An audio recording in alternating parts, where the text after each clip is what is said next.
Levons-nous et bâtissons. C'est vraiment ce qu'il nous reste à faire pour le long séjour qui nous reste encore à passer dans la gloire de notre Seigneur. Ces temps-ci sont difficiles, mais cependant, les moments difficiles que Dieu regarde particulièrement ceux qui sont en lui, ceux qui sont à lui. Il nous regarde avec beaucoup de compassion et il est prêt à nous secourir en toutes circonstances. Il faut que nous le voyions à travers ce que nous faisons. Reconnais-le dans toutes tes voies et il aplanira tes sentiers. Le fait de se lever n'est pas la fin de tout. Il faut encore bâtir. Ça, c'est l'action qu'il faut poser. Il faut bâtir. Et on ne bâtit pas n'importe comment. Il faut vraiment bâtir. Il faut bâtir dans le sens d'achever la bâtisse. Il faut bâtir dans le sens de rendre cette bâtisse solide, de la rendre communicative. Une bâtisse, une œuvre doit être communicative, doit communiquer la force et la puissance qui a permis de la bâtir. Il faut que ça communique la vie. On ne bâtit pas pour bâtir. Qui peut bâtir? Il y a deux manières de bâtir, principalement. Il y a bâtir selon Dieu et bâtir selon le diable. Si nous bâtissons selon Dieu, c'est à perpétuité. Que Dieu nous garde. Nous ne bâtirons pas selon le diable, parce que nous n'avons rien à voir avec lui. Il ne peut pas être couché pour bâtir. Il faut se lever pour bâtir. Il faut bâtir pour arriver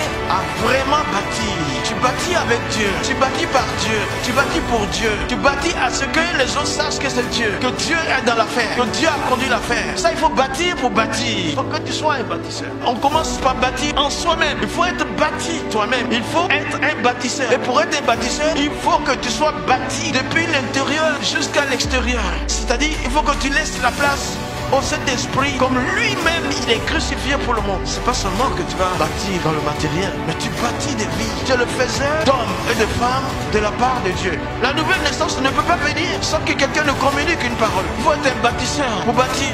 De nuit comme de jour, bâtir, toujours bâtir, encore bâtir, bâtir, bâtir. Tu vis pour bâtir.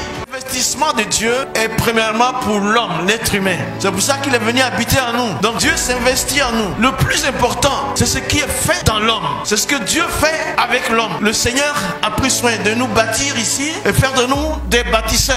Le plus difficile, c'est de rebâtir ce qui a été détruit. Quand un cœur est occupé déjà, pour déloger la mauvaise occupation, c'est compliqué. Un bâtisseur atteint un autre niveau quand il devient rebâtisseur.